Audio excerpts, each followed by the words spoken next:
आवा आया है, साहिब ने बुलाया है, गुरशरण जी ने बुलाया और एक आतंकवादी को भी बुला लिया है। पूरा आतंक मचा रखा है यहाँ।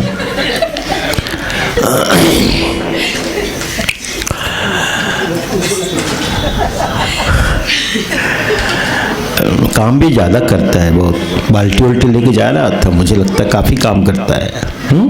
हेल्प करता है आप लोगों को, बढ़िया है। चेला बनाने लायक है। मैं भाई मन ही मन सोच रहा था। कई बार लोग कहते हैं साहब अरे कोई साधु वाधु बनाओ ना किसी को, तो ऐसा आदमी जितने जैसे 3-4 बच्चे हैं तो उसमें जो सबसे चुप है, सुस्त है, आलसी है, प्रमादी है, यही ले जा साहब। अब हम कहते हैं इसको क्या करेंगे, ले जा। मतलब है परिवार पालने के लिए छांट छांट के रखोगे। और इतना बड़ा परिवार, समाज। मैं तो बहुत दिन तक सरोज के पीछे भी पड़ा था, उसका एक बेटा है, लेकिन मैंने कहा मैं ज़्यादा फिर सोचा चलो एक ही बेटा है घर के, लेकिन गिरीश को तो बोलूँगा इसको दे ही दो, तुम एकदम बनने लायक है साधु ये, क्योंकि ऐसे ही तेज तर्रार आदमी चाहिए। मम्मी पापा की बात है, फिर प्लान कर लेंगे वो लोग, और क्या है, इसको तो दे ही दो। आधा चेला मेरा बन ही गया है ये, अब साधु चेला बनाना बाकी है ना। हम लोग जब छोटे थे गिरीश, तो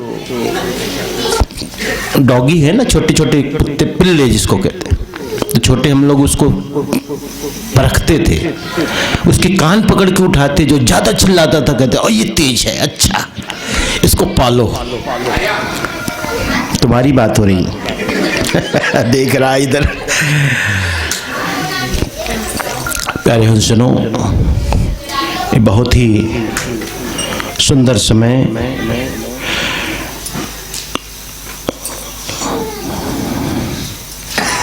ये काम निकल रहा है भाई। हाँ, गुरशरण जी की बात मुझे फिर से याद आ गई। सुबह इन्होंने बताया कि साहब मैं पंत शजूर ग्रंथमणि नाम साहब का शिष्य हूँ। मन आदर से झुक गया। ऐतिहासिक पुरुष, मैं समझता हूँ एकाध कोई होंगे और बहुत खोजो तो। ग्रंथमणि नाम साहब हमारे नाद वंशाचार्य गद्दी के प्रथम आचार्य, वर्तमान में 5वीं पीढ़ी है। गुरशरण जी अगर आप बैठे हो तो अभी आपको हाथ जोड़ के निमंत्रण है। मैं 2 साल बाद एक बड़े कार्यक्रम की योजना बना रहा हूँ, बहुत बड़े कार्यक्रम। पंत शजूर मुकुंदमणि नाम साहब की स्मृति में एक उत्तरी महायज्ञ खरसिया में, और जो हॉल वगैरह बन रहा है उसका उद्घाटन। अभी से निमंत्रण देता हूं आपको, आपका सम्मान किया जाएगा कि आप हमारे नाद वंश आचार्य गद्दी के प्रथम आचार्य, स्थापक आचार्य, उनके आप शिष्य हैं। उनका शिष्य होना ही आपके लिए बहुत बड़ी बात है और हमारे लिए, क्योंकि कहीं न कहीं हम उसे अनुभव कर रहे हैं, उस पल को जब आपके कानों में पूज्य गुरुदेव पंत शजूर ग्रंथमणि नाम साहब ने 5 नाम सुनाया होगा, उस पल को स्मरण करते हैं हम। और वो शब्द अविनाशी है, शब्द हमेशा अविनाशी होता है। इसलिए तो मैं सदा कहता हूं बच्चों को छोटेपन में ही दीक्षा मंत्र दे दो, शब्द अविनाशी है। बड़े होने का इंतजार न करो, प्रतीक्षा न करो, क्योंकि वही बच्चे बड़े होंगे तो इन्हें स्मरण कराना कि बेटा आपके गुरुदेव जानते हो कौन है, धर्माधिकारी साहब है, आचार्य साहब है, कि महान सेवा साहब है। तो ये बच्चे बड़े होकर के कहेंगे साहब माँ ने बताया, पिता ने बताया कि आप मेरे गुरु हैं। आपने जो बचपन में कानों में 5 नाम सुनाया मुझे फिर से स्मरण करा दो, बस इतनी सी तो बात है।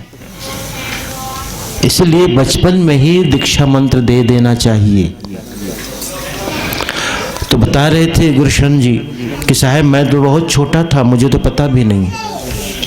और सच है। 1945 प्रथम आचार्य हमारे जिनका सतलोक गमन हुआ 1945। द्वितीय आचार्य प्रकाशमणि नाम साहेब जिनका देहावसान सतलोक गमन हुआ 1962। तीसरे आचार्य उदित नाम साहेब जिनका सतलोक गमन हुआ 1998। और चौथे आचार्य पंत श्री मुकुंद मणि नाम साहब का सतलोक गमन हुआ 2007। तो आप तो ऐतिहासिक पुरुष हैं। आपको आमंत्रित करूंगा मैं, सुन रहे हैं ना? हाँ, अब आपको आना है। सब कुछ अच्छा रहा, आपका स्वास्थ्य अच्छा रहा तो निश्चित है आपको मैं आमंत्रित करूंगा, आपका सम्मान करूंगा। और ये सम्मान मात्र आपके शिष्य होने का नहीं, ये सम्मान है आपकी भक्ति का, आपके समर्पण का, आपकी निष्ठा का, आपकी आस्था का। प्यारे हंसजनों, बहुत समय कम है हमारे पास। कल हमें आरती करके यहाँ से विदा भी होना है। प्रथम बार इस क्षेत्र में आया, इस वन प्रांत में, एक प्राकृतिक सौंदर्य से भरपूर क्षेत्र जहाँ नदी नाले हैं, जंगल पर्वत है, हाँ पहाड़ है, ऊंची नीची जमीन है। मैं सुबह सुबह वॉकिंग में गया, मैं गया नहीं था इधर, काफ़ी अंधेरा था, तो मुझे लगा मैं चढ़ाव में कहीं चढ़ रहा हूँ। फिर थोड़ी देर बाद फिर उतार भी आया, फिर चढ़ाव आया, और जब मैं वापस लौटा तब तक प्रकाश होने लगा था। तब समझ में आ रही, एक कुत्ता इतना दूर से मुझे दौड़ाया दौड़ाया दौड़ाया, वो याद रहेगा मुझे। हाँ, पहले वहाँ घर से देख लिया मैं जा रहा हूँ, फिर बहुत जोर से दौड़ा तो मुझे लगा कि कोई पीछे से आ रहा है। अब बस 5 फुट पहले आके रुक भी गया और वापस हो गया। जैसे ही बताने आया था कि मैं दौड़ रहा हूं, देखते क्यों नहीं हो आप? कल जाते जाते उसको फिर से देखूंगा। ठीक से बैठे रहो। हाँ? एक डंडा दे देना छोटा सा भाई। हाँ, क्योंकि इधर संत महात्मा को कुत्ते देखते भी नहीं है ना, आदत नहीं है उसको, इसलिए बुलाते रहो बीच बीच में, ताकि इन कुत्तों को भी आदत पड़े रहे कि साधु संत हैं लोग। हाँ? कुछ अलग से दिखाई पड़ते हैं, एकदम सफेद सफेद। कौन है भाई? ऐसे तो होते नहीं, यहाँ तो ब्लैक एंड व्हाइट होते हैं, कलर होते हैं, एकदम व्हाइट है।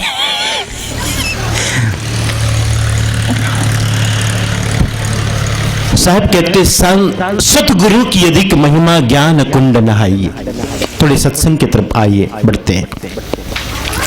बच्चे सभी लोग बैठो, सब लोग ध्यान से सुनना। सदगुरु की अधिक महिमा ज्ञान कुंड नहाइए, भ्रमित मन जब होय सुस्थिर बहुरी न बहुजल आइए। साधु संत की अधिक महिमा रहनी कुंड नहाइए, काम क्रोध विकार परिहरि बहुरी न भोजल आइए। दासा तन की अधिक महिमा सेवा कुंड नहाइए, प्रेम भक्ति प्रतिवर्त दृढ़ करी बहुरी न भोजल आइए। ये संध्या पाठ का पद है, दया सागर के अंतर्गत। संध्या पाठ करते हो आप सब? करना चाहिए, अब बिल्कुल करना है। महीने में एक दिन 14 पूर्णिमा का व्रत रखना है, रोज संध्या पाठ करना है, आरती याद रहनी चाहिए। है याद? याद है? हाँ, नहीं तो हम आए तो लेन साहब तू मन गाओ, हम मन बस ऐसे ऐसे करत रथन है। तो ऐसा नहीं हो, आरती भी आपको गानी है। चरण दो तो ये भी भजन याद रहे, गुरु दरियाव नहाना हो जासे दुर्मति भागे। एक जगह हम गए तो कुछ और ही बोल रहे थे, धुर्रा माटी भागे। मैं कहा वो भी सही है। हाँ, गुरु दरिया में नहाओ तो धुर्रा माटी है ही क्या? यही हमारे जो दोष दुर्गुण है, ये तो धुर्रा माटी है। हाँ? तो बच्चों देखो, ये सब याद रहना चाहिए, ये भक्ति है और यही हमारे गुरुशरण जी का संकल्प है, यही संकल्प है। मुझे बात बार बार याद आ रही साहेब, मेरे बाद भी इस घर में संतों का आना जाना लगा रहे, सेवा होती रहे, भक्ति रहे, संत गुरुजनों की वाणी गुंजित होती रहे। मेरी आने वाली पीढ़ी उसी मार्ग का अनुसरण करे जिस मार्ग में हम और हमारी पीढ़ियां पूर्वज चले हैं। ये कोई ऐसा नहीं है, ये आप पर भार नहीं लादा जा रहा है, ये एक संस्कार है, इसे हमें अडॉप्ट करना है। सभी को इस बात को ख्याल में रखना है। और हम यही आपके बीच आए हैं तो यही सिखाने आए, हम भक्ति सिखाने आए हैं, आपको रहनी सिखाने आए, अब आपको ये सीखना है। तो सदगुरु की अधिक महिमा ज्ञान कुंड नहाइए। साहब कहते हैं देखो भाई, इस साधु संतों की भी बड़ी महिमा है, सदगुरु की बड़ी महिमा है। सदगुरु की अधिक महिमा ज्ञान कुंड नहाइए, और भ्रमित मन जब हो ये सुस्थिर बहुरिन भौजल आइए। कहते सदगुरु के पास बैठने से, सदगुरु का सानिध्य करने से, सदगुरु की संगति करने से क्या फायदा है, क्या लाभ है? कि ज्ञान के कुंड में स्नान का शुभ अवसर मिलता है, सुअवसर मिलता है। ज्ञान के कुंड में स्वयं हम नहाते हैं। सदा इस बात को मैं दोहराता हूं, संतों की वाणी, संतों के उपदेश, संतों की शिक्षा दर्पण की भांति है। और सत्संग में संतों के मुखार विंद से निश्चित उपदेश रूपी दर्पण में हम बैठकर स्वयं को निहारते हैं, देखते हैं। जैसे दर्पण के समक्ष खड़े होकर के हम अपने श्रृंगार को ठीक करते हैं, है ना, काजल ठीक लगा कि नहीं, टिकली ठीक लगी कि नहीं, सब कुछ ठीक है कि नहीं। ऐसे ही संत गुरुजनों की वाणी रूपी दर्पण में हम स्वयं को देखते हैं कि कहां भूल है, कहां चूक है, कहां गलती है। ये जरूरी है। तो संतों के पास, सदगुरु के पास, साहब कहते हैं सबसे पहले सदगुरु। सदगुरु का मतलब क्या? जो सत्य का उपदेश करे, जो हमारे कर्मों के बंधन को काटे, हमारे कर्म की फांस को काटे, वो सदगुरु होते हैं। बहुत गुरु हैं अस जग माही, हरे द्रव्य भव दुख को नाही।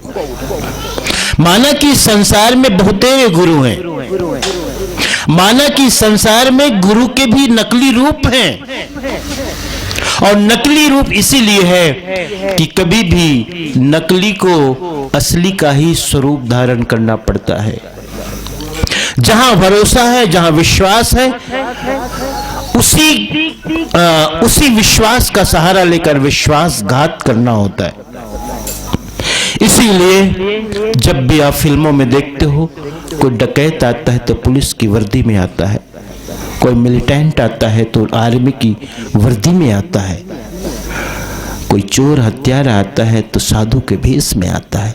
रावण भी तो आया था सन्यासी के वेश में, क्योंकि इस भेष, इस स्वरूप, इस पोशाक की एक गरिमा है, एक विश्वास है।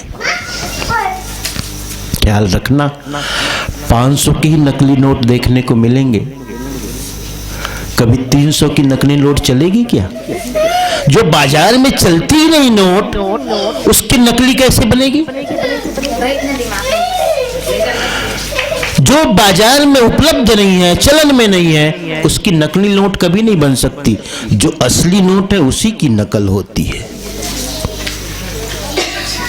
संसार में बहुतेरे गुरु है, लेकिन सदगुरु का मतलब है जो हमारे अज्ञान को हटाए।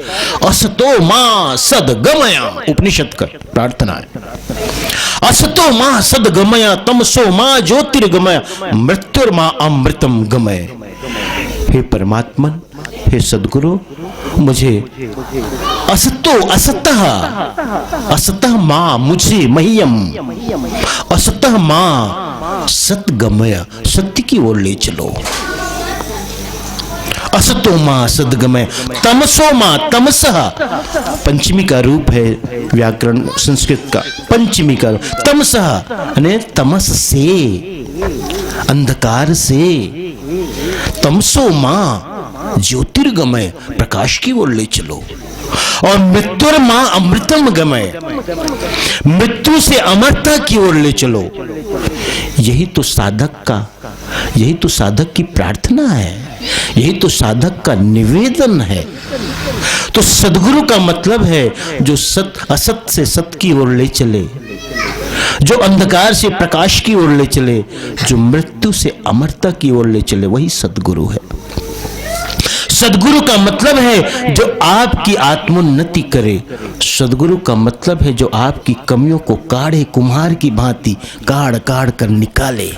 गुरु कुम्हार शिष्य कुंभ है, गड़ी गड़ी काढ़े खोट, और अंतर हाथ सहार दे, बाहर मारे चोट। कुम्हार की भांति गुरु हर जिम्मेदारी लेने को तैयार है शिष्य के निर्माण में। एक ही मकसद है गुरु का, शिष्य की आत्मोन्नति हो, शिष्य का कल्याण हो। और उस कल्याण के उद्देश्य की प्राप्ति में गुरु हर जिम्मेदारी, हर भूमिका को करने को तैयार है। कभी गुरु कुम्हार बन जाए, कभी धोबी भी बन जाता है। गुरु धोबी शिष्य का पड़ा, साबुन सृजनहार। कभी मेहतर भी बन जाए, कभी कुछ भी बन जाए, उसे इस बात से कोई एतराज नहीं। सिर्फ एक ही उद्देश्य, शिष्य का कल्याण हो, शिष्य का कल्याण सधे। प्यारे हंसनो, गुरु कुम्हार शिष्य कुंभ, क्या प्यारी साखी है साहिब की वाणी में, शब्दों में। कहते कि अंतर हाथ सहार दे। शिष्य जरा नया नया है, जैसे घड़ा नया नया होता है ना, मिट्टी का है, भी सूखा नहीं है, तो अंतर हाथ सहार दे, बाहर मारे चोट। समझने की बात है ये। अंदर हाथ का सहारा और बाहर से चोट। क्यों भाई? क्योंकि शिष्य नया है, शिष्य नाजुक है, जैसे वो घड़ा नाजुक है, अभी पका नहीं, अभी सूखा नहीं। अंतर हाथ सहार दे मतलब शिष्य अभी न टूटे, और बाहर हाथ की चोट, शिष्य कभी न टूटे। अंतर हाथ सहार दे कि शिष्य अभी ही न टूट जाए, और बाहर हाथ से चोट, ताकि शिष्य फिर कभी न टूटे। यह है सद्गुरु, जो आपको तिल तिल गढ़ता है, सजाता है, संवारता है, संभालता है, सहेजता है। ऐसे सद्गुरु होते। कहते ऐसे सद्गुरु की पास बैठो, उनके सानिध्य में बैठो। मैं तो कहता हूं सद्गुरु जैसा हितैषी इस जग में कोई भी नहीं। एक बड़ा प्यारा सा पद कभी कभी सुनने को मिलता है, सब मांगन हारा गुरु समदाता कोई नहीं। सब मांगन हारा गुरु समदाता कोई नहीं। इस संसार में देखो सब मांगने वाले, एकमात्र गुरु है जो देता है, संपूर्ण देता है, पूरी समग्रता, पूरी संपूर्णता के साथ, थोड़ा भी शेष नहीं रखता। इसलिए गुरु के लिए कहते हैं, क्या कहते हैं? पारसमणि के बारे में भी काव्यों में वर्णन मिलता है कि पारसमणि जिस लोहे को स्पर्श करता है, पारसमणि उसे सोना बना देता है। काव्यों में है वर्णन, प्रत्यक्ष में देखने को तो नहीं मिलता पारसमणि, अब तक हमने नहीं देखी, लेकिन काव्यों में वर्णन है कि लोहे को स्पर्श पारसमणि करता है तो वह लोहा सोना बन जाता है। लेकिन पारसमणि स्पर्श करके पारसमणि नहीं बनाता, लोहे को सोना जरूर बनाता है। लेकिन गुरु जिस शिष्य को स्पर्श करता है उसे पूरा अपना स्वरूप प्रदान कर देता है। साहब ने अनुराग सागर ग्रंथ में भृंगी कीट का उदाहरण दिया। भृंगी कीट का, भृंगी कीट का क्या उदाहरण दिया साहब? साहब कहते हैं जैसे भृंगी कीट किसी भी कीड़े को उठा करके ले आता है, झिंगुर को उठा कर ले आता है, टेबल में रखता है, टेबल में रखकर शब्द गुंजार करता है, भृंग भृंग भृंग भृंग भृंग। उस कीट को, उस कीड़े को निढाल कर देता है, उसके अहंकार को, अस्मिता को, ईगो को, अभिमान को तोड़ देता है। क्योंकि गुरु के पास जाने के लिए समर्पण सबसे पहली जरूरत है। समर्पण चाहिए, पैसा नहीं उठाना, फूल ही उठाना। गुरु के पास जाने के लिए सबसे पहले शिष्य में जो योग्यता होनी चाहिए वो समर्पण। तो जो झिंगुर, भृंगी कीट उस कीड़े को शब्द गुंजार करके उसे निढाल करता है, कहता अभी तू योग्य नहीं बना, तेरी छटपटाहट इस बात का सूचक है कि तेरे अंदर ईगो है, अहम है, कि कैसे ले जाओगे भला, तुम कौन हो, जबरदस्ती है क्या? कुछ ऐसा ही तो है उसकी छटपटाहट का मतलब। लेकिन एक क्षण वो भी आता है जब कीड़ा पूरा निढाल हो जाता है, समर्पित हो जाता है, भाई चलो ठीक है, अब तुम जो करना है करो, जो करना है करो। यही शिष्य की पात्रता है, दावेदारी नहीं, कोई शर्त नहीं, कोई बंधन नहीं। समर्पण का मतलब ही यही है, समर्पण का यही मतलब है, और कुछ नहीं हो सकता। समर्पण का मतलब यही है कि हे सद्गुरु, मैं तो जैसा भी हूं, जो भी हूं, तुम्हारे चरणों में समर्पित हूं। अगर तुमने मुझे स्वीकार किया तो ये मेरी योग्यता नहीं, ये तो तुम्हारा प्रसाद है, तुम्हारी कृपा है। और तुमने मुझे अस्वीकार किया तो भी मुझे कोई शिकायत नहीं। शिकायत का मतलब तो दावेदारी, शिकायत का मतलब तो दावेदारी है कि कोई दावा है कि मैं काबिल हूं, योग्य हूं, फिर क्यों स्वीकार न किया गया। समर्पण ये नहीं कहता ना, अगर आपने मुझे स्वीकार नहीं किया तो निश्चित है मैं आपके काबिल नहीं हूं। समर्पण ऐसा हो तो वह भृंगी कीट उस कीड़े को जब देखता है कि समर्पित हो गया, उसे अपने घरौंदे में ले जाता है और तब तक भीतर रखता है जब तक उसे अपना स्वरूप नहीं दे देता। ऐसा ही गुरु है, सद्गुरु है। सद्गुरु के लिए कहते हैं, सद्गुरु, दोपहर के सत्र में मैंने कहा था हमारे पंथ में 7 गुरुओं की बात होती है। प्रथम गुरु माता पिता, मैंने बताया था।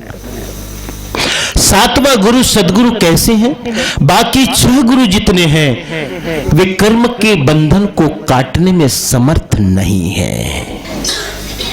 एकमात्र सद्गुरु होता है जो हमारे कर्मों के बंधन को काट सके। कहते ना, कर्म की रेख पर मेख मार सकता है कोई, तो मात्र गुरु और सद्गुरु।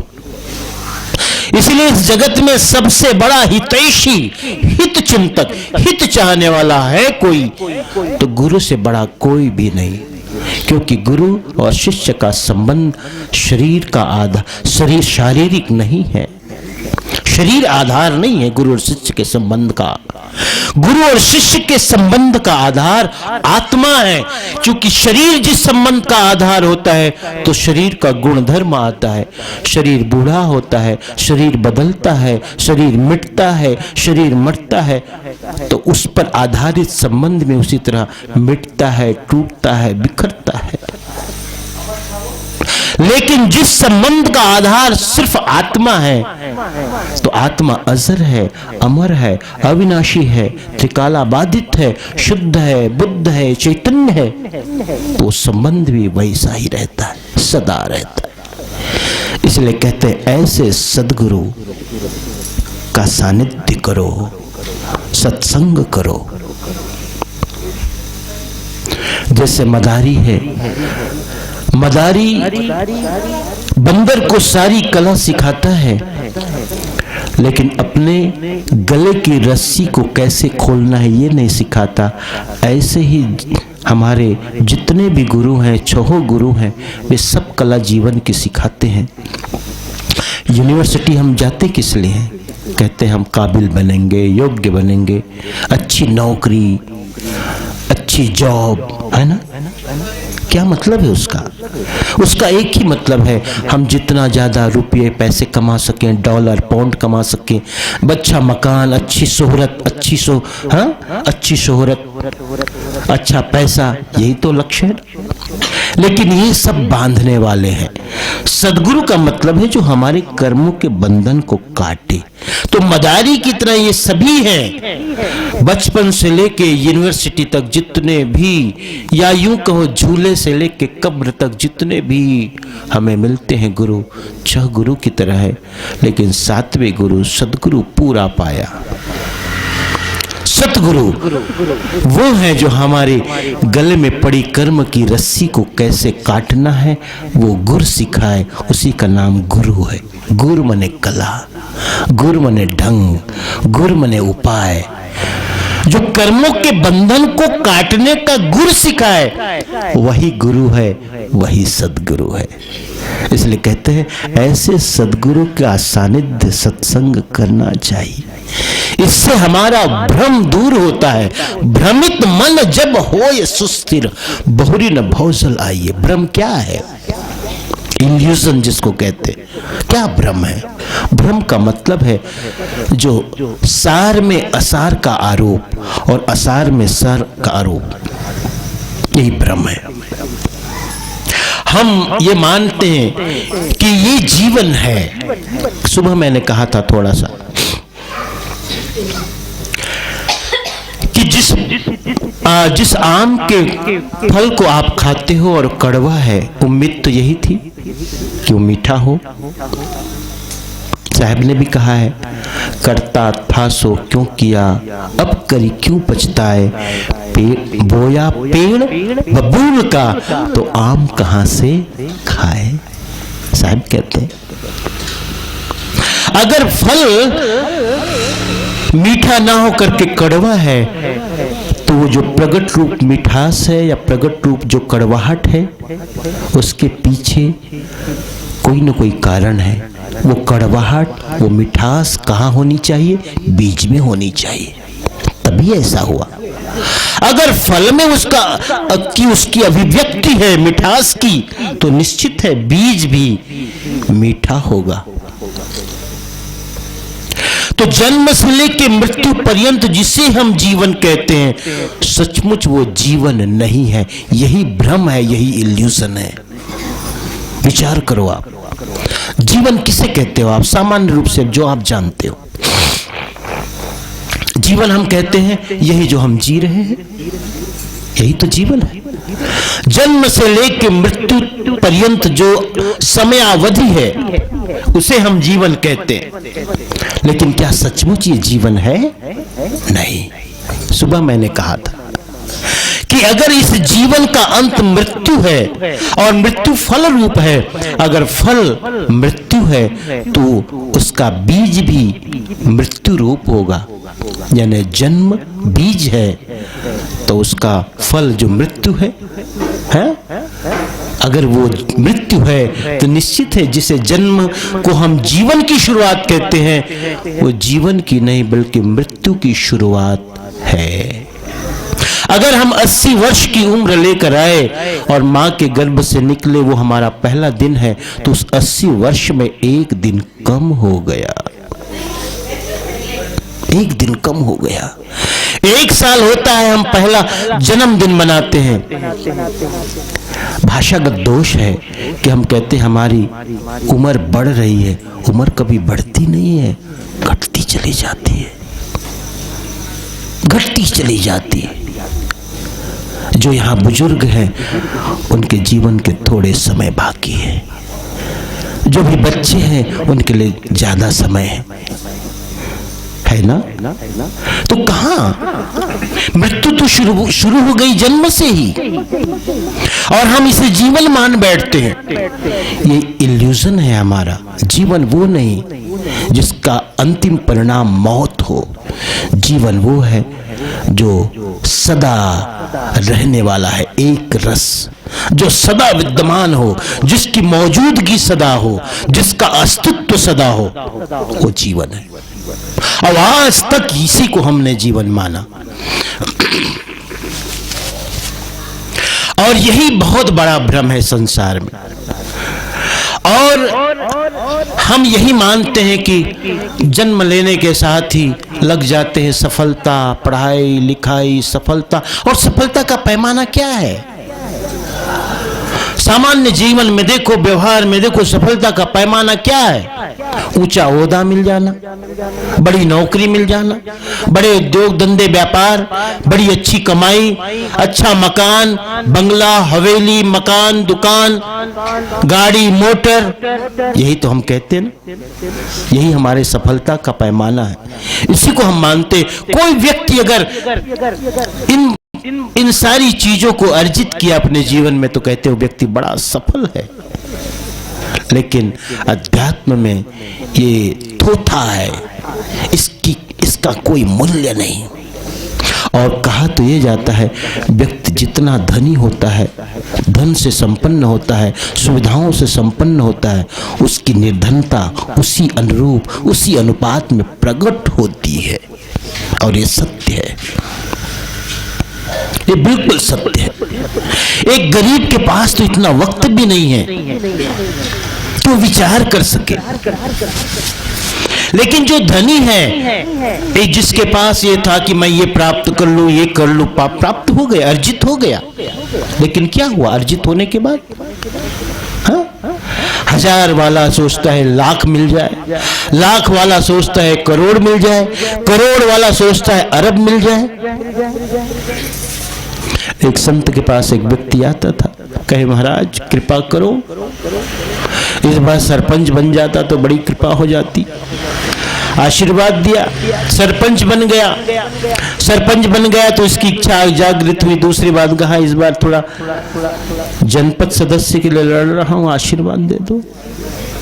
संत ने फिर आशीर्वाद दे दिया, जनपद सदस्य भी बन गया। फिर कहते हैं कि महाराज जी इस बार विधायक बन जाओ, फिर आशीर्वाद दे दो। फिर विधायक भी बन गया। विधायक बनने के बाद कहता है मुख्यमंत्री की इच्छा है, बड़ी कृपा हो जाए आपकी। उसने कहा कब रुकोगे भाई, कब इसमें तुम्हारे इस महत्वाकांक्षा का कहीं पूर्ण विराम है कि नहीं है? तुम्हारी इस महत्वाकांक्षा का कब रुकोगे, कब रुकोगे? भगवान बुद्ध अंगुलीमाल के पास आए थे। अंगुलीमाल देख करके कहता है रुक जाओ। 999 लोगों का वध कर चुका था, और जिसका वध करता था उनकी उंगलियों का माला पहनता था। भक्तों ने रोका, भगवान बनते उधर न जाओ, बड़ा खतरनाक, बड़ा भयानक आदमी, वो अपनी मां तक को न छोड़ेगा। मां भी जाना बंद कर दी जब पता चला कि एक बाकी है। 1000 लोगों को मारने का संकल्प, मां ने भी जाना छोड़ दिया। दुष्ट पता नहीं संकल्प पूरा करने के लिए मां को मां भी न समझे तो मां भी डर गई। लोगों ने मना किया, बनते न जाओ, न जाओ। वो न देखेगा कि आप साधु हो, सन्यासी हो, उस पर तो खून सवार है, पागल है वो, विक्षिप्त है वो। भगवान बुद्ध ने कहा पता तो था नहीं, लेकिन अब तुमने बता दिया तो जाना पड़ेगा, क्योंकि उसको मेरी प्रतीक्षा है, मेरा इंतजार है। इसलिए मैं कहता हूं जो कोई न कर सके वो संत करता है। किसी के जीवन में परिवर्तन आता है तो संतों के कारण आता है, संतों की संगति से आता है। भगवान बुद्ध आते हैं, दूर से देखा, वर्षों बाद कोई मानुष जात आ रहा है। उसने फरसे पे धार देना शुरू किया, चलो आज संकल्प पूरा हो जाएगा। लेकिन देखा गिरवा वस्त्रधारी, अरे ये तो कोई सन्यासी मालूम पड़ता है। और धीरे धीरे धीरे धीरे देखा कि उसके मन विचलित होने लगा, हाथों में कंपन होने लगा, हाथ कपने लगे। मन में सोचा ऐसा तो कभी होता न था, क्यों हो रहा है भला? मेरा हाथ कभी कपा नहीं आज तक किसी का सिर उतारने में, लेकिन आज क्यों हो रहा है भला? क्या बात है? जो जो नजदीक आते गए उसका हाथ कपने लगा, और न हाथ कपने लगे, मन कपने लगा। न सिर्फ मन कपने लगा, विचार बदलने लगा क्यों आ रहा है भला, क्यों मरने आ रहा है भला, इसे आना नहीं चाहिए, किसी ने बताया क्यों नहीं। देखो, ये होता है साधु संगत का असर। इसीलिए कहा जाता है संतों की संगति की महिमा जो कही जाती है, इसके पीछे यही लॉजिक है, यही वजह है, यही कारण है कि देखो संतों के उज्जवल चरित्र, उनकी रहनी गहनी और उनके जीवन, उसका प्रभाव पड़ता है, सदा बढ़ता है। उसके एक संत, एक महापुरुष के शरीर से निकलने वाली तरंगें आपको बिना तरंगायित के बिना रह नहीं सकती। निश्चित है आप तरंगायित होगे, इसलिए सदा अच्छे लोगों के पास बैठना चाहिए। फिर अंत में जब नजदीक आता है, जो बात कहता है रुक जाओ, बोलता है अंगुलीमाल, कहता है रुक जाओ। भगवान बुद्ध ने कहा, अरे अंगुलीमाल, मैं तो कब का रुक गया, तुम कब रुकोगे? मैं तो कब का रुक गया, तुम कब रुकोगे? बहुत बड़ी बात, बहुत ऊंची बात, बहुत गंभीर, बहुत गूढ़ बात कह दी। सबकी समझ में बात नहीं आएगी।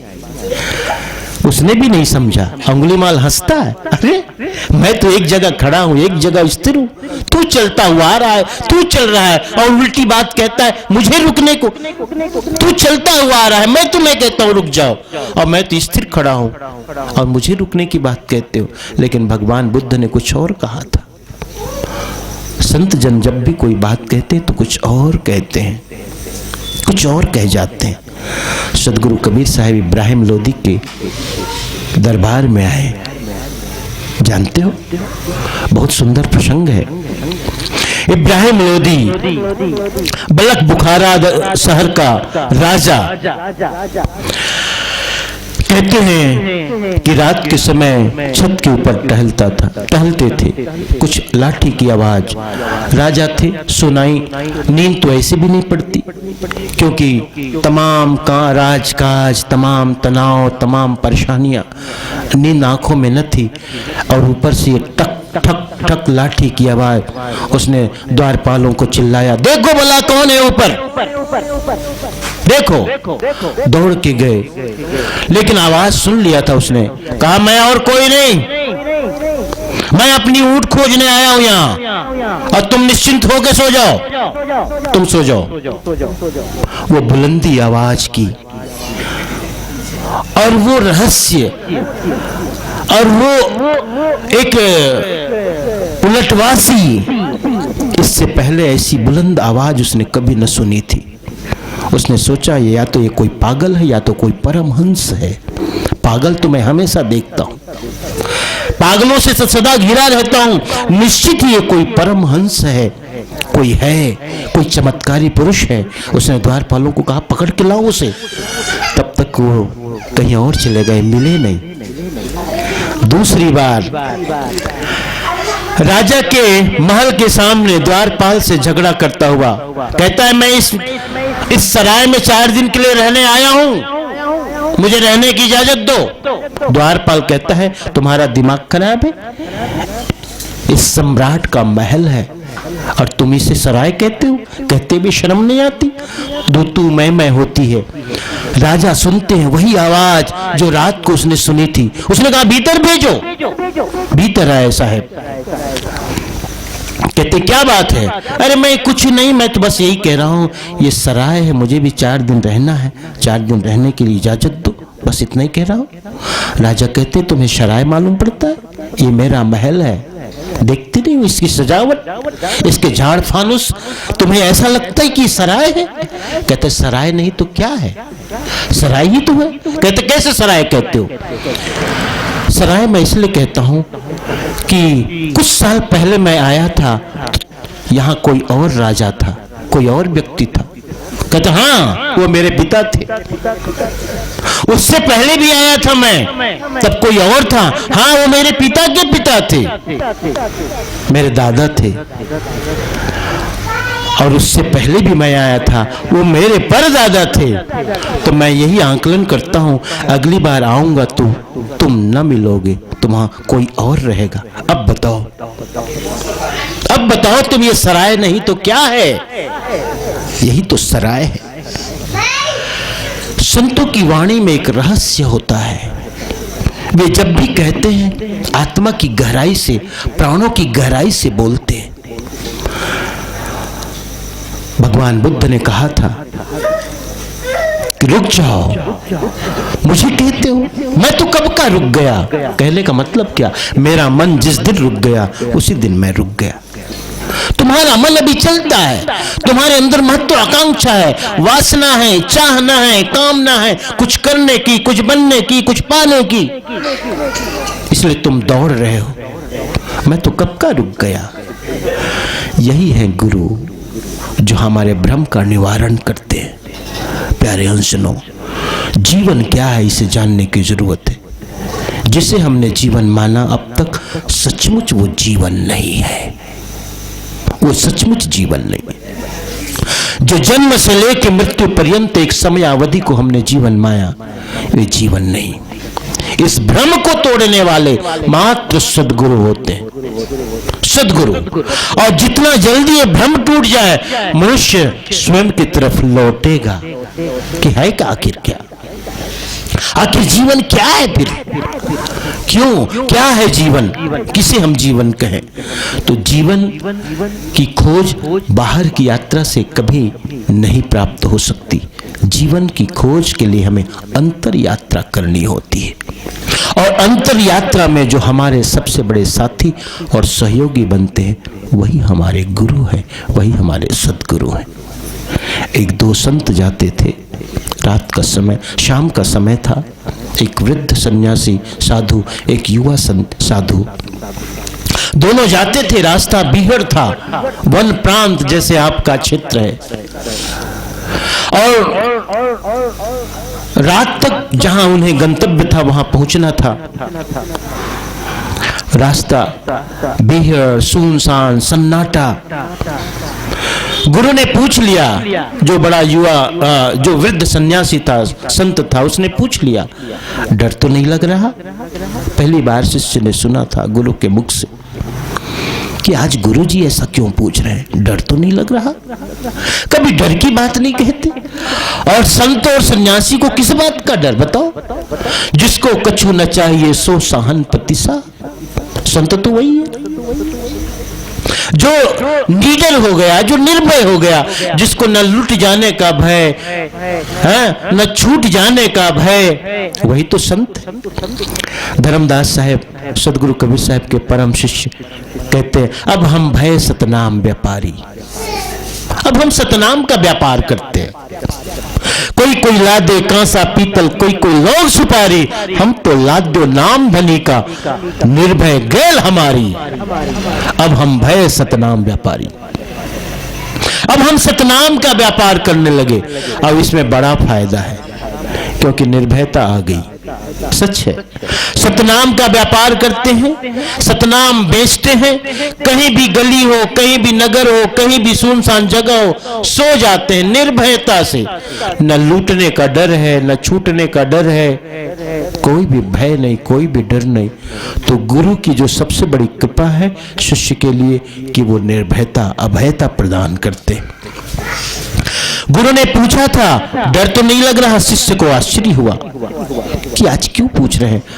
उसने कहा, नहीं नहीं, क्यों डर लगेगा भला। आगे बढ़ने लगे। रास्ता और बीहड़ और सुनसान, अब शाम उतरने लगी, शाम ढलने लगी। थोड़ी देर बाद रात होने लगी, रात उतरने लगी। गुरु ने फिर पूछ लिया, डर तो नहीं लग रहा? नहीं, बिल्कुल नहीं। फिर एक जगह कुआं आया। कुएं में रुके और हाथ मुंह धोने लगे। हाथ मुंह धोने से पहले गुरु ने अपने झोला शिष्य को थमाया, रखो।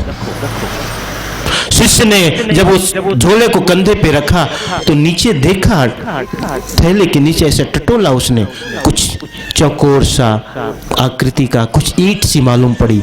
उसने हाथ डालकर निकाला, सोने की ईंट थी, सोने की ईंट थी। क्या किया उसने? उस सोने की ईंट को कुएं में फेंक दिया और उसके बराबर वजनी एक पत्थर को रख दिया। गुरुजी ने हाथ धोया, शिष्य ने भी हाथ धोया, फिर आगे बढ़ने लगे। अब रात होने लगी, फिर गुरु ने पूछ लिया, शिष्य डर तो नहीं लग रहा? नहीं नहीं नहीं, बिल्कुल नहीं। और जो डर था उसको मैंने पीछे फेंक दिया, जो डर था उसको मैंने पीछे फेंक दिया। अच्छा, फिर गुरु ने देखा, क्या कहता है भला, देखूं तो झोले में तो वही ईंट तो वही है ही। फिर कहा मतलब क्या है तुम्हारा? कहे जो बात, जिस बात का आपको भय था गुरुदेव, वो मैंने पीछे फेंक दिया। फिर शिष्य, गुरु ने चेक किया, जांच की, तो जांच की तो पाया कि ईटा है बराबर वजनी का। उसने कहा बहुत अच्छा किया, और देखो ना मला, मैं अब तक इसे ढोता रहा और इस भय से ढोता रहा, ढोता भी रहा और भय से व्याप्त था। तो तुमने पहले क्यों नहीं बताया? गुरु कहता है पहले क्यों नहीं बताया? तो पहले बताता या अब बताया क्या फर्क पड़ता है? एक मान्यता ही तो है, मान्यता ही तो है। पहले जो सोने की ईंट थी वो भी क्या क्या है? मिट्टी की, मिट्टी तो थी, और क्या थी? वो मिट्टी तो थी ना। हमारी मान्यता थी कि वो मूल्यवान था। यही इल्यूजन है, यही भ्रम है हमारे जीवन में, और इसी भ्रम को तोड़ने वाले हमारे सद्गुरु हैं। संध्या पाठ आप करते हो तो अंत में एक घनाक्षरी छंद बोलते हो, पता है आपको क्या है? अजर अखंड रूपी परम प्रकाशी देखो, सूर्य से उजासी देखो, अति ही सोहायो है। ये किसका वर्णन है? उस सत्पुरुष का, परम प्रकाश। अजर अखंड रूपी परम प्रकाशी देखो, सूर्य से उजासी देखो, अति ही सोहायो है। भर्म जग भर्म मेटी, झाई संधि काल नासी, संशय सब चूर करी, दूर से उड़ायो है। लेकिन वो कौन है उड़ाने वाले? गुरु है। सोई गुरु रूप निज परख लखायो है। ये भ्रम का निवारण करने वाले, ये जो भ्रम है, भर्म मेटी, भर्म जग भर्म मेटी, जो संसार का भ्रम है उसको मिटाने वाले। और यही मिटाने वाले कि संसार में क्या सही है, क्या सत्य है, क्या सार है, क्या असार है, क्या सत्य है, क्या मिथ्या है, क्या साथ जाने वाला है, क्या छूटने वाला है। इसी बात का विवेक और लखाने वाले सदगुरु हैं। तो साहब कहते हैं इस संध्या पाठ के इस पद में कि सदगुरु की अधिक महिमा ज्ञान कुंड नहाइए। और भ्रमित मन जब होए सुस्थिर, जब भ्रमित मन संसार में भटकता हुआ, धन के पीछे, पद के पीछे, यश के पीछे, नाम के पीछे, शोहरत के पीछे, संतान, परिवार, गाड़ी, मोटर, बंगला, इसके पीछे हम निरंतर हम भटक रहे हैं। क्या ये पहली बार मिला? अनेकों बार जीवन में मिला है, अनेकों बार। पहली बार की कहानी थोड़ी है। क्यों गुरु शरण जी? पहली बार थोड़ी संसार में आए, पहली बार थोड़े आप ग्राम सेवक बने, पहली बार वो माता जी थोड़ी सुपरवाइजर बनी। कितनी बार आए संसार में, कितनी बार आए, कभी अमीर बने, कभी गरीब बने, कभी ऊंचा, कभी नीचा, कभी और भी कुछ, कभी स्त्री, कभी पुरुष, कभी पिता, कभी पुत्र। ये तो आना जाना सदा लगा रहता है। लेकिन कभी विचार करो, ये आना जाना बराबर क्यों लगा है? इसका उद्देश्य क्या है? इसका मकसद क्या है? क्यों हम इस संसार में आते हैं? को हम कस्तम कुत आयाता कामे जननी को में तात। ये प्रश्न कब उठेगा? ये सवाल कब उठेगा मन में? सदा इसी में हम पड़े रहते, बार बार पड़े रहते। महाभारत की कथा है, देखो टाइमर है, इसने बता दिया कि आपका समय हो गया, थोड़े से और। महाभारत का एक प्रसंग है कि युधिष्ठिर और चारों भाई यानी पांचों अज्ञातवास के दरमियान एक जंगल में भटक जाते हैं। जंगल में भटक जाते हैं तो जंगल में जब भटक जाते हैं तो ऐसी गर्मी का समय और दोपहर का समय, युधिष्ठिर नकुल से कहता है, युधिष्ठिर नकुल, एक पेड़ की ऊंची डाल पे चढ़कर देखो भला आसपास कोई सरोवर, कोई तालाब, कोई झील, कोई पानी का स्रोत। प्यास लगी है, कंठ सूखा जा रहा है। नकुल चढ़ता है ऊपर और देखता है हाँ पास ही में कोई सरोवर है। गया जलपात्र लेकर के, और उस रेगिस्तान जैसी जगह में, सूखी जगह में इतना सुंदर सरोवर, इतनी सुंदर झील, कुछ मायावी तो लगा लेकिन प्यास गहरी थी। वो बस गया और सोचा पहले अंजलि से पानी पी लूं, फिर भाइयों के लिए जलपात्र में ले जाऊंगा। जो उसने अंजलि से पानी उठाया था, कोई आवाज आई, रुक जाओ, पहले मेरे सवालों का जवाब दो। एक यक्ष जो श्रापित था, पेड़ में रहता था, और उसे श्राप था कि जब तक तुम्हें सही उत्तर न मिले तुम श्राप से मुक्त नहीं हो सकते। उसने कहा रुक जाओ, मेरे सवालों का जवाब दो। याद रखना, सवाल का सही जवाब दोगे तभी पानी पीने के अधिकारी होगे, क्योंकि इस सही सवाल के जवाब के पीछे मेरा भी जीवन जुड़ा है। मैं सदा के लिए इस वृक्ष से मुक्त हो जाऊंगा, इसलिए मेरे सवाल का जवाब देना जरूरी है। नकुल कहता है ठीक है, पूछो। पूछा था कि मनुष्य के संदर्भ में जो सबसे आश्चर्य की बात है वो क्या है?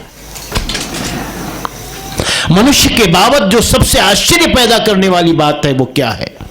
नकुल ने शायद उचित उत्तर नहीं दिया, सही उत्तर नहीं दिया, और अंत में परिणाम वहां पर नदी और झील के किनारे गिर जाता है और मृत हो जाता है, मर जाता है। बहुत देर हो गई है ना। उसके बाद युधिष्ठिर कहता है सहदेव जरा देखो तो नकुल गया, आया नहीं अब तक। सहदेव गया, देखा कि नकुल सरोवर के किनारे अचेत पड़ा हुआ है, लेकिन पानी बड़ा निर्मल, बड़ा सुंदर।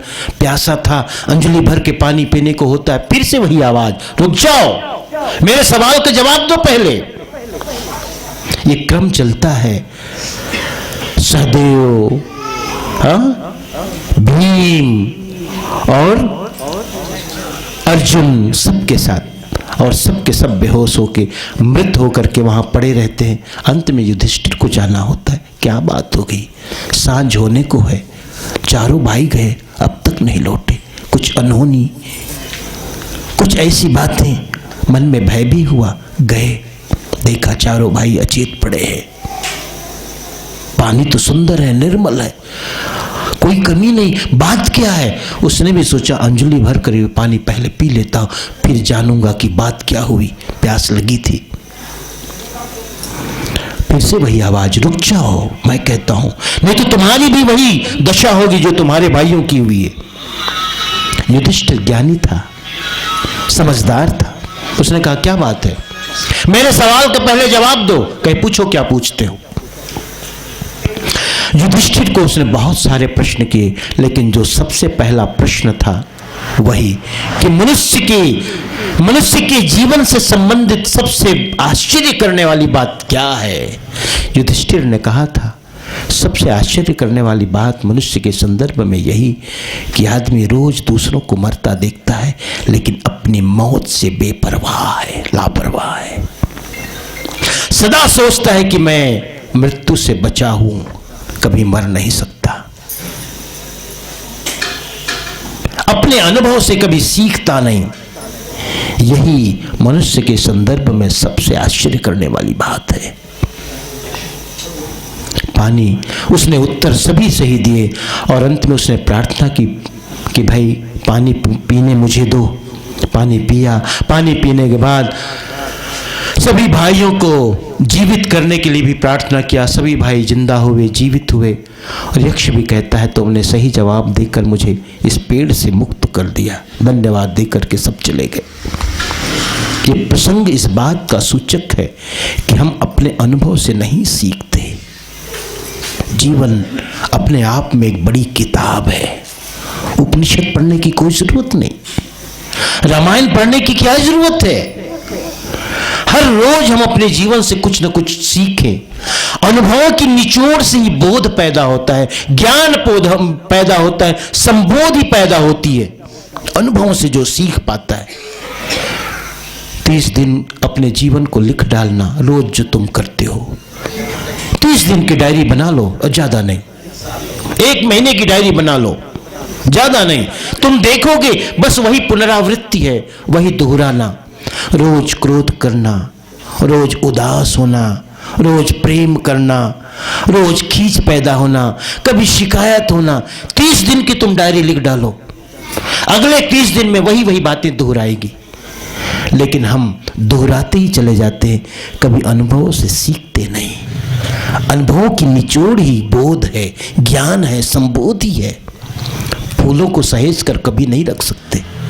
अगर फूलों को रखना है तो उसकी इत्र बना डालो, चाहे उसे बॉक्स में रखो, पेटी में रखो, संदूक में रखो, तिजोरी में रखो, कि इसकी सुवास को, इसकी सुगंध को मैं बटोर लूं, रख लूं, सहेज लूं। कभी न रख पाओगे, सड़ जाएंगे फूल। और सुवास की जगह, सुगंध की जगह दुर्गंध आएगी। लेकिन उसका उपाय है, सारे फूलों को निचोड़ करके उसका इत्र बना लो। जीवन के जो भी हमारे अनुभव हैं उसका निचोड़ बना लो। आज क्रोधित हुआ, उससे एक अनुभव सीखो। क्यों हुआ क्रोध? क्यों आया मन में? क्या कारण था? आज मन में लोभ जगा, उससे सीख लो। क्यों हुआ? क्या हुआ? क्या लाभ, क्या नुकसान? आज मेरे मन में उदासी है, क्या कारण है? क्योंकि प्रतिकूल परिस्थितियां आई, मैं चाहता था वैसे नहीं हुआ। खुद को समझाओ। कहीं न कहीं हर अनुभव से कुछ सीख लो, सबक लो। और याद रखिए, कितना भी कोई शिक्षा दे, कितना भी कोई उपदेश करे, कितना भी ग्रंथ पढ़ो, जब तक तुम नहीं उठोगे कोई तुम्हें चला नहीं सकता। तुम्हें उठकर खुद चलना पड़ेगा, खुद तुम्हें ढूंढना होगा, खुद तुम्हें तलाशना होगा। सद्गुरु तो मात्र सहायक है, प्रेरणा देने वाले। चलना तुम्हें पड़ेगा। सद्गुरु तो मात्र वैद्य हैं, दवाई बताएंगे, रोग बताएंगे, औषधि देंगे, खाना तुम्हें पड़ेगा। इसलिए साहब कहते हैं, सद्गुरु की अधिक महिमा ज्ञान कुंड नहाइए। हमारा जो भ्रम है उसका निवारण सद्गुरु के सानिध्य में होता है। एक छोटी सी और बात कहूं जाते जाते, क्यों तो अभी 2 पद और बाकी था। साधु संत की अधिक महिमा रहनी कुंड नहाइए।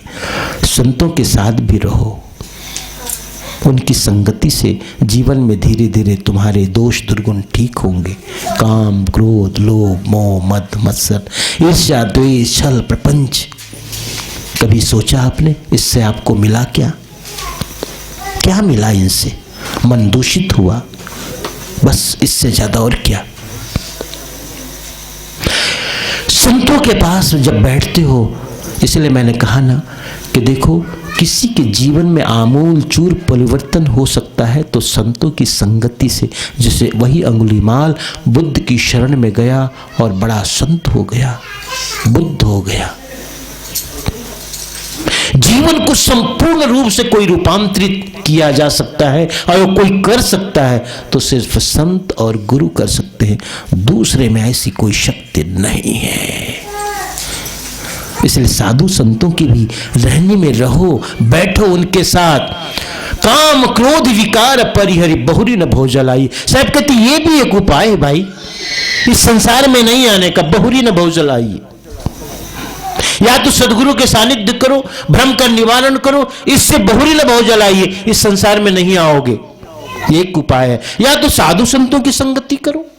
तीसरी बात क्या कहते हैं? दास तन की अधिक महिमा सेवा कुंड नहाइए। जो दास है, शिष्य है, जो समर्पित है, साधक है, उनकी संगति करो। उससे क्या फायदा होगा? सेवा के कुंड में स्नान का अवसर मिलेगा।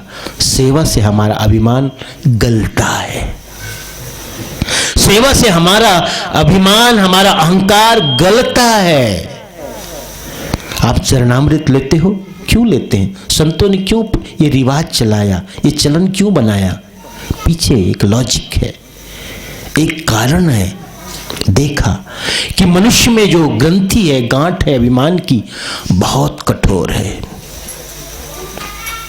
और ये ग्रंथि और ये गांठ सिर्फ चरणामृत से ही गल सकती है, और दूसरा कोई उपाय नहीं। इसलिए आपको चरणामृत दिया जाता है। बार बार गलाओ अपने अहंकार को, अभिमान को, मैंपना को, कर्तापन को गलाओ कि मैं धनी, कि मैं अमीर, कि मैं ऊंचे पद में, कि मैं पढ़ा लिखा, कि मैं बहुत जानकार, मैं बहुत ज्ञानी। ये अहंकार, ये अभिमान। हाँ? तो दास के संत यानी सेवक के साथ रहोगे तो सेवा के कुंड में स्नान करने का मौका मिलेगा। और क्या कहते हैं, प्रेम भक्ति पतिव्रत दृढ़ करी बहुरी न बहु चलाइए। भक्ति की बात कहते हैं साहब, भक्ति करना है तो पतिव्रता नारी की तरह करना।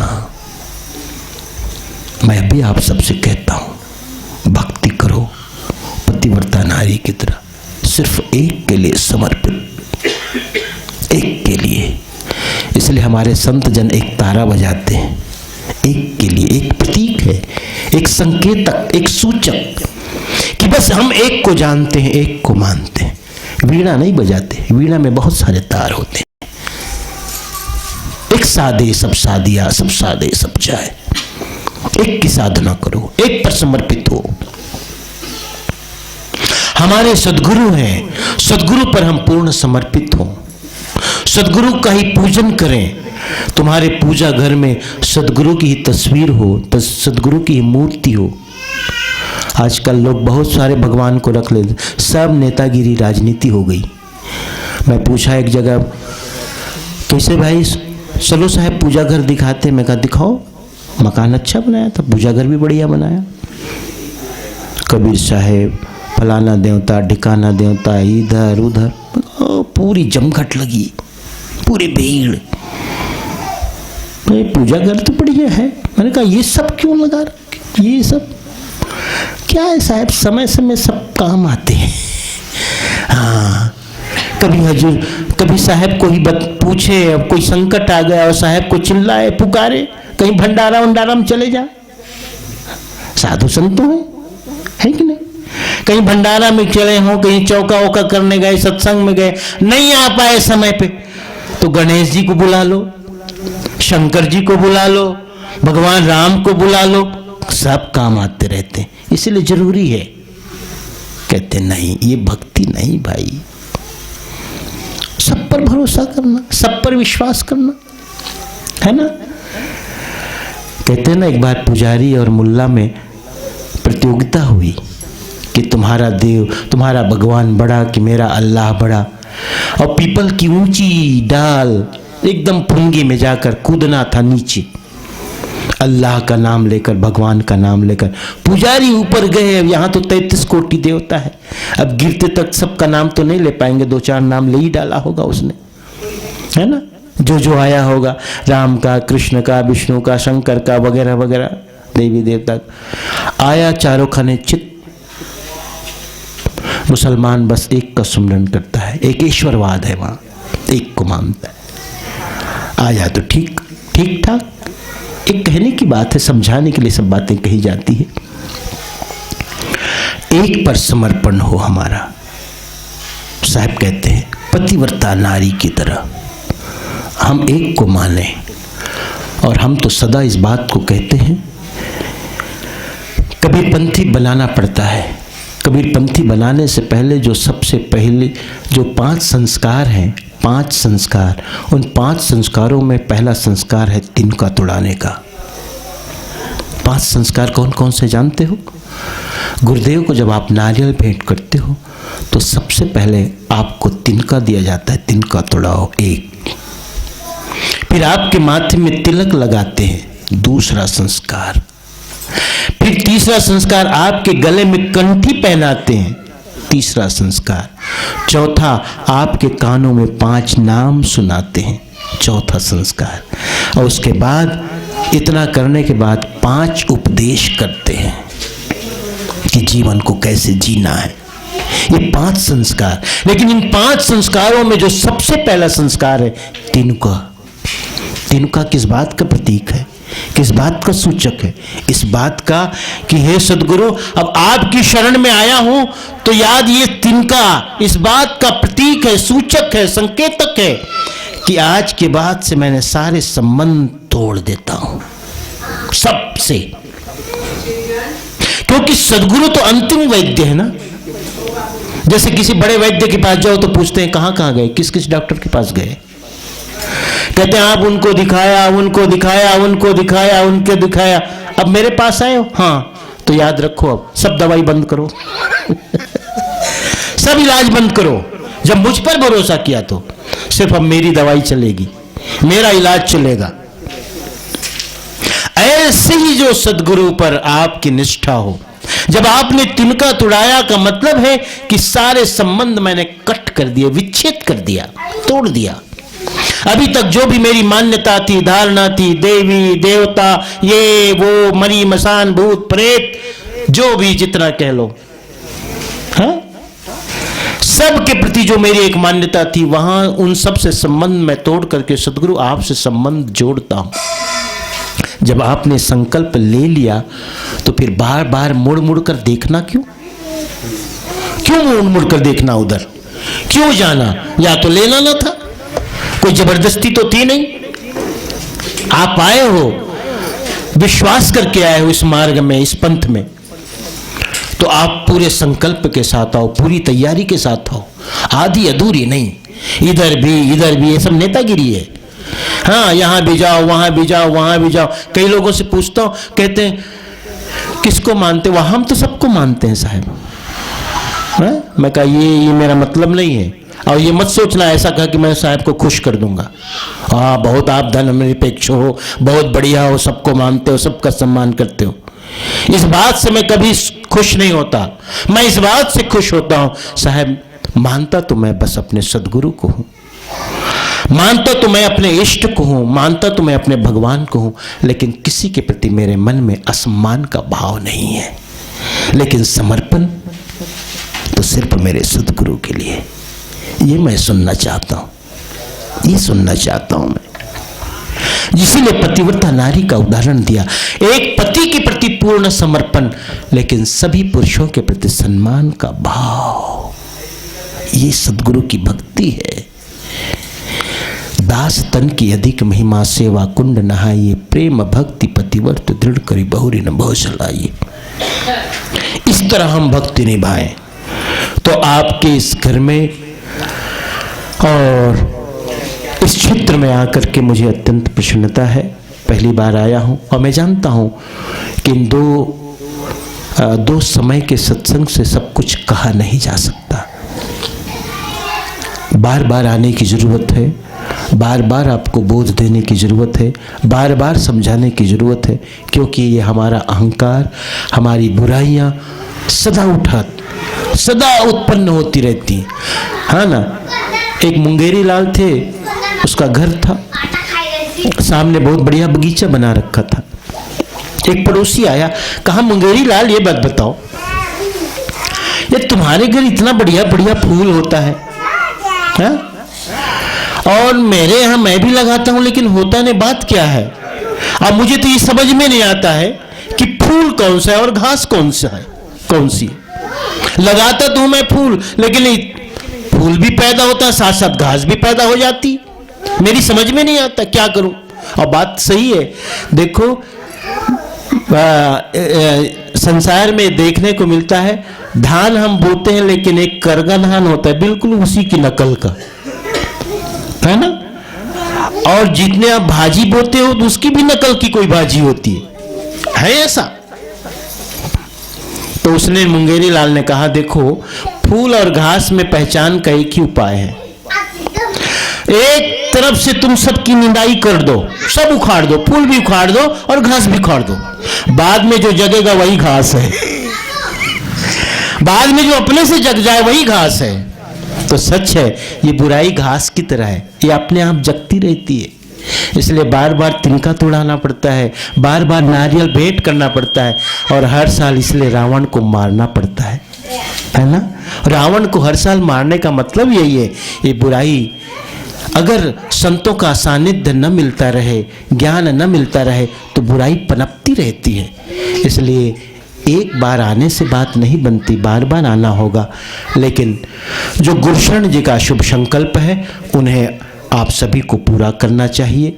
और कोई बात नहीं, जो भक्ति उसने यहाँ अपने जीवन में जिस भक्ति और मर्यादा का पालन किया, जिस नियम संयम का पालन किया, जिस सेवा का उसने पालन किया, जिस सेवा धर्म का, उसे आपको चाहिए। उनके दोनों सुपुत्र वर्तमान में, बड़े का नाम प्रदीप, क्या आशीष, छोटे का राजेश, अच्छा, और छोटे का दिनेश। राजेश और दिनेश हमें बैठे हैं कि नहीं? यहाँ नहीं है, काम पे लगे। अच्छा, ये राजेश, ध्यान रखना भाई, हम फिर आएंगे यहाँ, पहचाने रहना, ठीक है? हाँ, और दिनेश है ना? ठीक ठीक, भीतर से ही सही सुनते रहो, लेकिन जरूरी है, काम भी करो और सुनो। पुत्र का दायित्व है कि अपने माता पिता के दिए हुए संस्कारों को एडॉप्ट करना, उसको पल्लवित करना, पुष्पित करना, परिवर्धित करना, ये पुत्र का दायित्व होता है। और संस्कारों को हस्तांतरित करते रहना। पिता ने दिया पुत्र को, पुत्र ने अपने पुत्र को, पुत्र ने अपने पुत्र को, अपनी संतान को, इसी तरह संस्कारों को हस्तांतरित करते रहना चाहिए। बहुत अच्छा, बहुत सुंदर। पुनः उन माता को, खेमलता बाई को और श्री दीपक को, जिनकी पुण्य स्मृति, खेमलता की पहली बरसी पुण्य स्मृति में और दीपक के पुण्य स्मरण में ये कार्यक्रम का आयोजन हुआ है। कल चौका आरती का प्रसंग है और कल समय से चौका आरती पूरी होनी है। 11 बजे का लक्ष्य लेकर चलो, 11 बजे तक तैयारी हो जाए। चौका आरती यहीं होगी, दिशा भी ठीक है, सामने उत्तर की दिशा है। यहाँ पर इस तरह की बाजवट की सजावट करना और बच्चों सब हेल्प करना, हमारे दीवान साहब को जो सामग्री है उसको तुरंत ही उपलब्ध कराना, ताकि समय से सब हो सके। और हमें यहाँ से कल चौका आरती के बाद प्रस्थान भी करना है अगले कार्यक्रम के लिए।